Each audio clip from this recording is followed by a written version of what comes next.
மாதிரியான உணவுகள் நீங்கள் பார்த்துருக்கீங்களா? பாதாம் மரத்துலேருந்து கிடைக்கக்கூடிய இயற்கையான உணவு தாங்க இந்த பாதாம் பிசின். இது வந்து பார்த்தீங்க அப்படின்னா குழந்தைகள்லேருந்து பெரியவங்க வரைக்கும் எல்லாத்துக்குமே ரொம்பவுமே நல்லது. மதுரை ஜிகிருதண்டாவில் கூட இது சேர்த்துவாங்க. தாதுக்கள் அதிகமாக இருக்கும், உடல் சூட்டை குறைக்கிறதுக்கு ரொம்பவுமே ஏதுவாக இருக்கும். எண்ணிக்கையில் பாதாம் பிசின் எடுத்து கொஞ்சமாக தண்ணியை ஊற்றி நல்லா ஊற வச்சிடலாங்க. நாம் காலையில் எழுந்திரிச்சு பார்த்தோம் அப்படின்னா இந்த மாதிரி அழகான திடமான ஜெல்லியை நம்மளுக்கு கிடைக்கும். நெய்கட்டி மாதிரி பார்க்கவே ரொம்பவுமே அழகாக இருக்கும். இப்போ ஒரு டம்ளர் அளவுக்கு பால் எடுத்து பாலை நம்ம நல்லா காய்ச்சி எடுத்துக்கலாம்.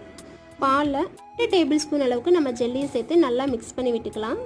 1 டேபிள் ஸ்பூன் அளவுக்கு நாட்டு சக்கரை சேர்த்துக்கலாம். நாட்டு சக்கரை இல்லை அப்படின்னா பனங்கல்கண்டு, வெல்லம் இது மாதிரி கூட நம்ம சேர்த்துக்கலாம். பாதாம், முந்திரி இது மாதிரி இருந்தால் கூட நம்ம தட்டி போட்டு இதில் குழந்தைங்களுக்கு பெரியவங்களுக்கு எல்லாருக்குமே கொடுக்கலாம். இது மாதிரி கொடுக்கறதுனால சிறுநீரகத்தில் அடைப்பு இருந்தால் கூட சரியாகும். அசிடிட்டி, நெஞ்செரிச்சல், உணவு செரிமானம் இது போன்ற நோய்கள் இருந்தாலும் சீக்கிரமாகவே குணமாகும். இயற்கையான உணவுகள் எடுத்துட்டோம் அப்படின்னா நிறைய வகையான பயன்களை நம்ம பெறலாம். தேங்க்ஸ் டு வாட்சிங்.